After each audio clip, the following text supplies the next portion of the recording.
When I decided to spend a weekend in a small town, I never imagined that an Airbnb stay would turn into a nightmare. The place was an old house with a rustic charm that captivated me from the first moment.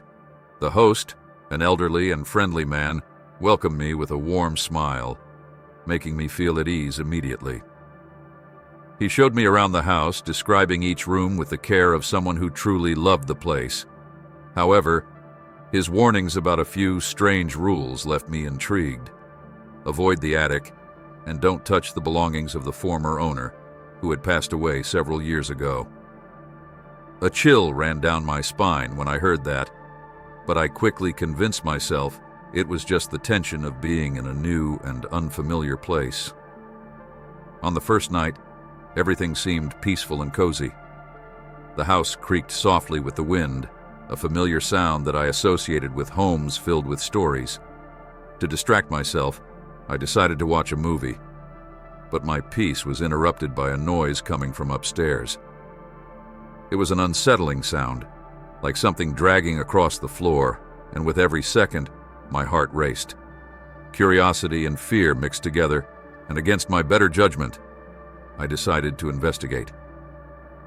With a knot in my stomach, I carefully climbed the stairs, each step echoing on the old wood, heightening the sense that something was amiss.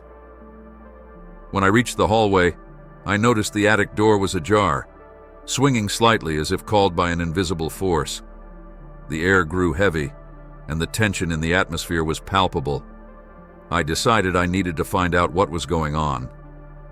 With my heart pounding, I pushed open the attic door and it creaked as it swung wide. The darkness inside seemed almost alive, and the light from the hallway barely illuminated what lay beyond. A shiver ran through me as a cold breeze wrapped around me, as if something inside was waiting. I hesitated, but my need to understand what was happening stopped me from retreating. I took a few steps forward, and the door slammed shut behind me with a loud bang, making me jump. My survival instinct screamed for me to leave, but curiosity was a powerful force. As my eyes adjusted to the dimness, I glimpsed objects covered in dust, old furniture, stacked boxes, and in the corner a figure shrouded in shadows. The tension grew with every passing moment, and a voice whispered my name, putting me on high alert. Whatever I had awakened in that attic might change everything. The moonlight filtered through the opening, creating an almost ethereal atmosphere in the attic. Despite my fear, an inexplicable force pulled me closer to the door.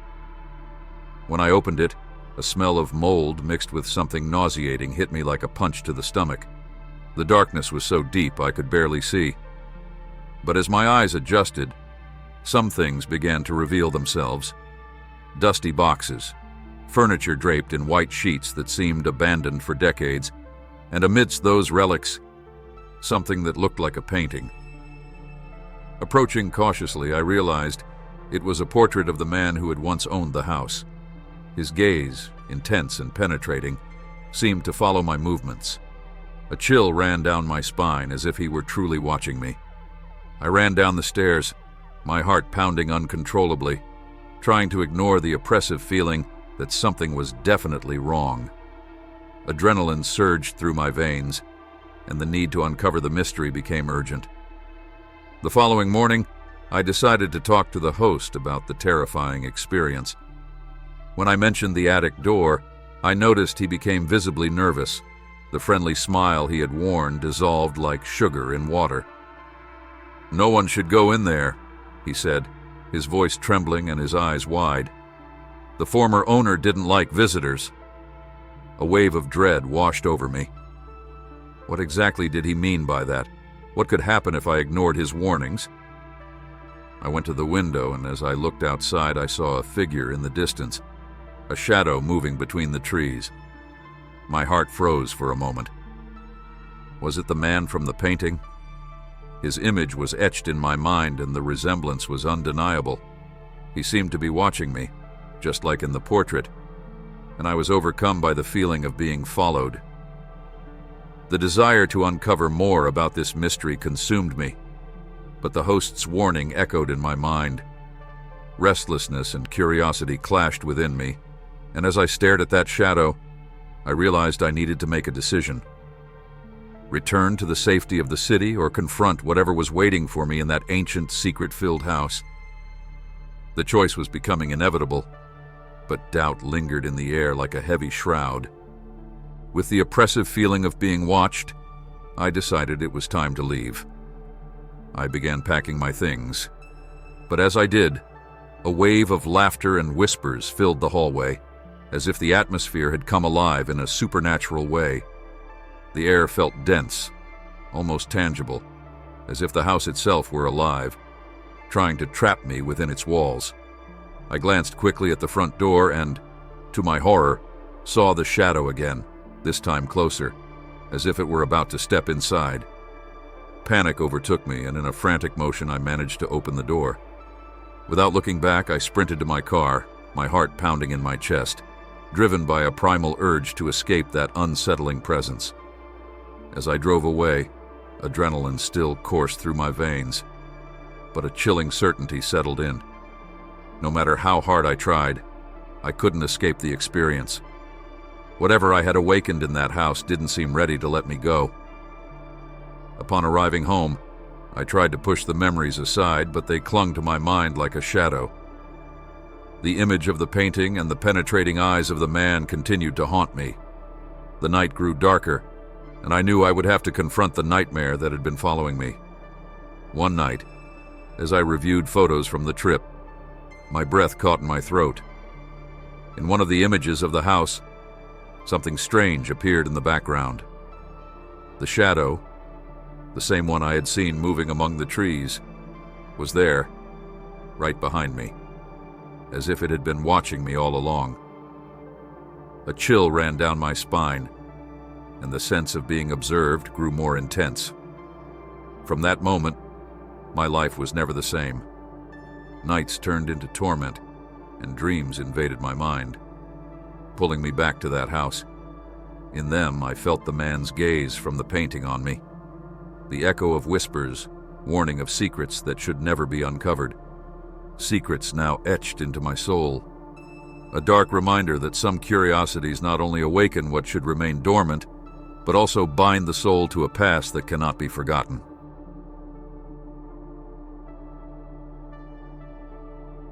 I was never the type to believe in ghosts or horror stories, but my experience at the Airbnb made me rethink everything. Seeking to escape my routine, I decided to spend a weekend in an isolated house in the mountains, perfect for relaxing and disconnecting. The description of the place seemed ideal: rustic, wooden walls, breathtaking views, and a serene atmosphere. However, upon arrival, the sense of tranquility quickly turned into mild discomfort. The house felt too empty, as if no one had been there for years, and the only sound was the wind rustling through the trees. I tried to dismiss it, thinking it was simply the feeling of being in a remote location. On the first night, while trying to relax in the living room, I began to hear whispers. At first, I thought it was just the wind playing with the windows, but as I moved closer to the door, I realized the whispers sounded more human, like someone speaking in a soft, unintelligible tone. The temperature in the room started to drop drastically, and a chill ran down my spine. Even so, I decided once again to ignore the signs and headed to the bedroom, convincing myself it was just my imagination. The bed was comfortable, and the profound silence surrounded me, but I couldn't sleep. As I stared at the ceiling, the unsettling sensation of being watched lingered, an invisible weight in the air making it impossible to relax. With each passing minute, my heart beat faster, and I questioned whether I had made the right choice in staying there. Shadows danced around me, shaped by the dim light of the lamp, and I couldn't resist the urge to get up and check the windows. Everything was locked, but the whispers persisted, like a distant echo enveloping me. I felt that something was about to happen, something beyond explanation, and the only certainty I had was that I needed to uncover the truth behind the strange atmosphere enveloping the house.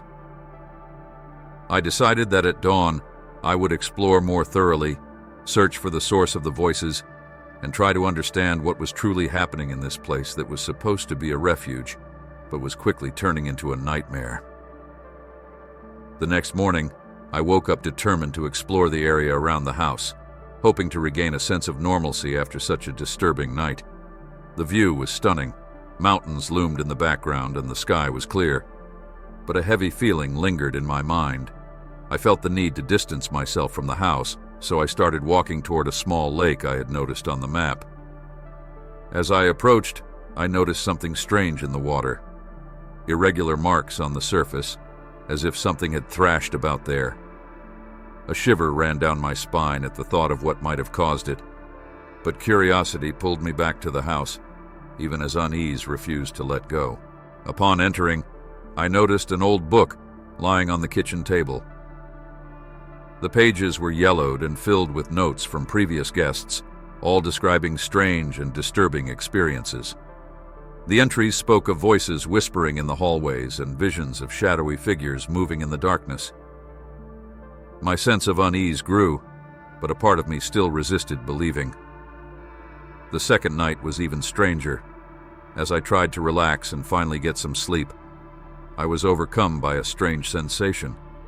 It felt as though someone was sitting on the edge of my bed. Opening my eyes quickly, I saw a shadow, but I couldn't make out a face or any details. Fear gripped me instantly, and I wasn't sure if I was dreaming or awake. My instincts screamed at me to leave, but the thought of driving back through the dark, isolated road was even more terrifying. I tried to convince myself that this was all just a product of my imagination. I decided to stay, thinking that it would all pass soon. However, anxiety kept me from closing my eyes for long. The whispers seemed to grow louder and more persistent, and the shadow at the edge of the bed didn't move. It was as if it were waiting for something. The clock seemed to crawl, and I knew the night was far from over. What was about to happen?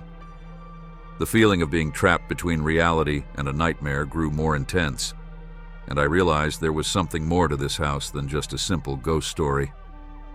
The next morning, the urge to leave was almost palpable. I woke up with a knot in my stomach and could barely force myself to have breakfast.